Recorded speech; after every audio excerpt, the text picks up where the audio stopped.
ईश्वर मेरे लिए सड़कों पर चलता है। मैं एक दिन ट्रेन से पटना जा रही थी।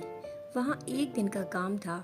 मैंने एक छोटा सा होटल देखा, वहाँ सामान रखा और कार्यक्रम स्थल के लिए निकल गई। लौटते हुए देर शाम हो गई थी। ऑटो से उतरकर रिक्शा लिया। याद था कि होटल किस गली में है, पर गली तक पहुँचते पहुँचते ऐसा लगा कि मैं गलत रास्ते पर हूँ। ध्यान आया कि हड़बड़ी में होटल का पता लिए बगैर सामान रखकर निकल गई थी। सिर्फ नाम याद था। अब सब तरफ गलियां ही गलियां दिख रही थी। पता ही नहीं चल रहा था कि किस जगह पर हूँ। होटल का नाम बताया, पर रिक्शे वाले को भी नहीं मालूम था। मैंने उससे कहा कि वह मुझे यहीं उतार दे, मैं खुद ही ढूंढ लूंगी। उसे कहाँ कहाँ घुमाती। उसने एक मोड़ पर उतार दिया। मैं अकेले चलने लगी।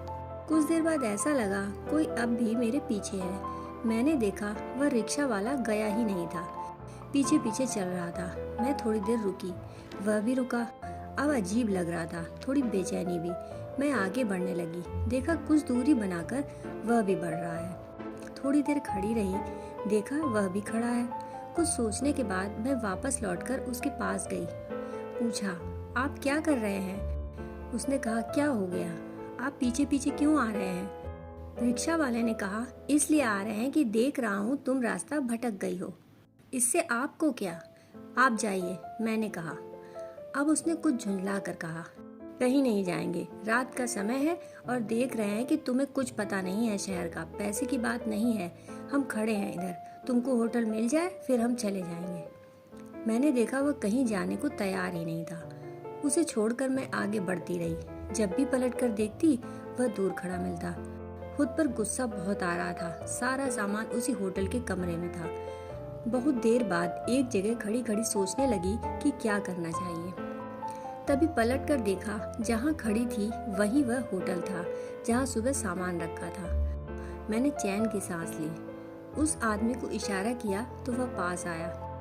मैंने पास वाली दुकान से मिठाई खरीदी और उसे दी और शुक्रिया कहा, सड़क पर साथ चलने और मेरे लिए रुके रहने के लिए। वह पहली बार मुस्कुराया और बोला, मेरी भी 2 बेटियां हैं, एक तो तुम्हारी ही उम्र की है, हम इसीलिए खड़े थे। मैं उसे देखती रही और वह अंधेरे में कहीं गुम हो गया। मैंने बाहर ही एक दुकान से चाय ली और सोचा, मेरा ईश्वर मेरे साथ साथ सड़कों पर चलता है, भटक जाऊं तो पास खड़ा मिलता है। दोस्तों, कहानी सुनने के लिए आपका बहुत बहुत आभार।